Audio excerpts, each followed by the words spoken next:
लूत अलैहिस्सलाम की जो कौम थी, जब नबी भेजा, जब उन्होंने उस हद से पार हो गया कि उन्होंने बोला यार मजाक उड़ाना शुरू कर दिया, बोला नहीं, this is, they started justifying it. बिल्कुल ऐसे. And so not only those who were doing it got destroyed, but also those who supported them got destroyed.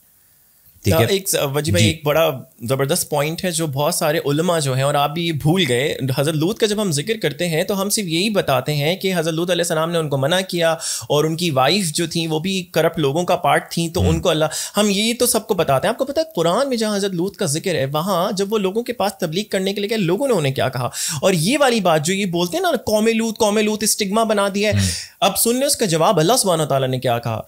उन लोगों ने हज़रत लूत को कहा इसको हमसे दूर करो, ये बहुत ही पाक है, ये बहुत पाक है. तो वो तो खुद ही ये एक्सेप्ट कर रहे हैं कि हम बुरे हैं और तुम पाक हो, और तुम क्योंकि पाक हो, तुम माइनॉरिटी में हो, आप चले जाओ यहाँ से, नाउजुबिल्लाह, आपको यहाँ से निकाल, हम जैसे हमें रहने दो, हम बुरे हैं अच्छे हैं. तो ये वाला एक बहुत बड़ा पार्ट है जो कि बोलते हैं कौम लूत को इतना स्टिग्मा बना दिया, कौम लूत को इतना स्टिग्मा बना दिया. नहीं, कौम लूत तो खुद एक्सेप्ट कर रही है, we are the corrupt peoples, we are the corrupt people, we are the corrupt people. वो तो लूत को बोलिए तुम्हें इतना है तो तुम चले जाओ यहाँ से, नाउजुबिल्लाह. तो इस वाले पार्ट को बहुत सारे लोग नहीं बताते कि हजरत लूत की गवाही तो खुद कौम लूत दे रही है कि वो प्योर है, वो सही है, वो सही है. अब यहाँ पे जो आती है ना, ये एरोगेंस आ जाती है. यहाँ पे जो आती है जानते बूझते किसी गुनाह को सही करार देना, ये उस उम्मत का सबसे बड़ा गुनाह था. They knew that they were corrupt people, despite that they said हम सही, हम रहेंगे यहाँ पे, आप इतने पारसा हो, इतने पाक साफ हो, इतने अच्छे हो, तो आप यहाँ से निकल जाओ.